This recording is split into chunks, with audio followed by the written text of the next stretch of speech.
Ramon was a simple man, born in a quiet village.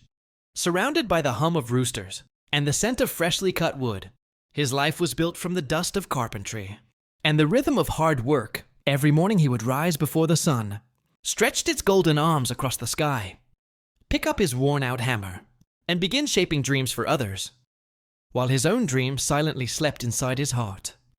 He was not rich, not famous, not known beyond the narrow streets of his town, but everyone who knew him admired the kindness in his eyes and the calmness in his soul, for Ramon carried something rare, a melody of peace that no hardship could silence. Yet beneath that quiet smile, there lived a story waiting to be told, a voice waiting to be heard. As years passed, his hair turned silver, and his hands became maps of calluses and scars, each one a memory of a roof fixed, a chair carved, a home built. But there was something else he built with those same hands, something invisible, something that grew from his heart. Song's music was his secret escape. When the world grew heavy and loneliness filled his nights, he would sit by the open window with his old guitar, his fingers trembling as they danced on the strings. And he would sing softly, like he was whispering his soul to the stars. His voice cracked but full of emotion. Sometimes the neighbors would stop to listen, touched by the rawness in his tone. But Ramon never thought of performing. To him, singing was prayer, a way to talk to the heavens when life became too quiet, when the sound of saw and nails faded. Then one day life changed. A friend from his town, a young man named Carlo, who had gone abroad, came to visit. He heard Ramon sing one night during a small gathering. His eyes widened as the old man's voice filled the room. "Tito Ramon," he said with a trembling smile, "you don't know how beautiful your voice is. People need to hear this." Ramon laughed, brushing it off, but Carlo insisted. "I'm serious, Tito. America's Got Talent auditions are open. I'll send your video, please. Let the world hear you." At first, Ramon refused. He said he was too old, too shy. That dreams were for the young, not for someone who spent his life under a tin roof, with wood dust in his hair. But deep down, something sparked a tiny flame of forgotten hope. That night, Ramon couldn't sleep. He thought of his wife Maria, who passed away years ago. How she used to tell him, "Mon, your voice will take you places. Promise me you'll never stop singing." He looked at her picture by the bedside, tears gathering in his eyes. "Maybe it's time, Mahal." He whispered, "Maybe I should sing again." So the next morning, with trembling hands and a nervous heart, he recorded a simple video on Carlo's phone.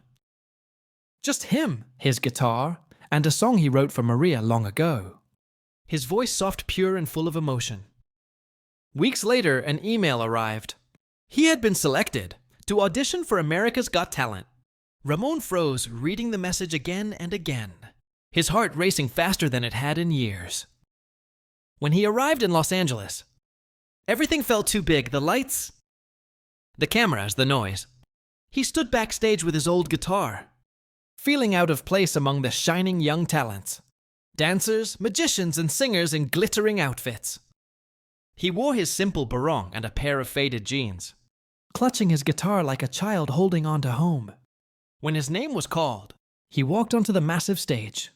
The audience quieted, and Simon Cowell looked at him curiously. "Hello, sir. What's your name?" Simon asked. "My name is Ramon." "I'm from the Philippines," he answered softly, his accent thick but warm. "And what do you do for a living?" "I'm a carpenter," Ramon said with a small smile.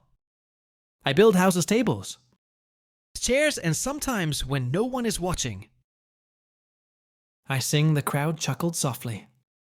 Simon smiled. "All right, Ramon. We can't wait to hear you." Ramon closed his eyes and began to play. The first notes were gentle, shaky, but as his voice rose, the room transformed. His song was about love and loss, about time and memory, about how even broken hands can still create beauty. His voice cracked in places, but that made it real. Every word carried years of pain and hope. The audience fell silent. Tears began to roll down cheeks. The judges leaned forward, completely captivated. By the time he reached the final note, the crowd erupted. People stood up clapping, shouting, whistling. The kind of applause that shakes the air. Ramon stood still, trembling, tears streaming down his face. Simon Cowell wiped his eyes. Looking speechless, Ramon, he said softly, that was one of the most beautiful performances I've ever heard. You reminded all of us what true art is. It's not about perfection. It's about heart. Before Ramon could respond, Simon looked toward the golden buzzer, paused, then pressed it. Golden confetti exploded in the air, shimmering around the old carpenter, who stood in disbelief, his hands shaking as he covered his face. The entire stage glittered like sunlight. Through a carpenter's window, the audience roared louder, chanting his name, Ramon. Ramon, he fell to his knees, overwhelmed, clutching his guitar close to his chest, remembering every long day, every lonely night, every piece of wood he had ever shaped, all of it leading to this single shining moment. Simon came on stage and hugged him, saying, "You've just proved that it's never too late for dreams." Ramon could only whisper "Salamat po," his voice trembling with gratitude. After the show aired, Raymond's life changed forever. The video went viral overnight. Millions of people across the world watched. The old Filipino carpenter, sing his heart out, comments flooded in. He reminded me of my father. This man's voice healed my heart. I cried watching this suddenly. Raymond's small home in the Philippines became famous. News channels came. Children gathered outside his gate singing his song. He wasn't rich, but he had something far more valuable. Love, respect, and the power to inspire. He was invited back to the AGT semifinals, where he sang again, dedicating his performance to all the dreamers who think they're too old to try. When he finished, the crowd gave him another standing ovation. Simon looked proud, smiling like a father watching his son succeed. Months later, when the show ended, Ramon returned home to his village, not as a celebrity, but as a symbol of hope. People lined the streets to welcome him. Children held signs that said, "We love you, Ramon." He stood there smiling, tears falling. He never imagined his life would take such a turn. In his heart, he still felt like the same carpenter who built furniture for neighbors. Except now he built something even stronger courage. One day he visited Maria's grave, placed a small flower and said, "Mahal. We did it, I sang for you." As the wind blew softly through the trees, he could almost hear her laughter in the air. Even after fame, Ramon continued to live simply. Every morning he still woke up early, made coffee and fixed broken chairs for free. He often told kids in the village, "Don't be afraid to dream, even if your hands are old.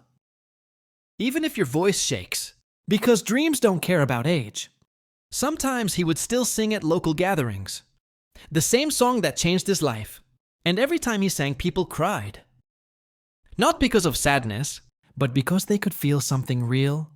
The story of a man who never gave up, who turned his pain into melody, his loneliness into art, his life into a reminder that miracles still happen. When we believe years later, America's Got Talent invited him once more. This time not as a contestant, but as a guest, he sang.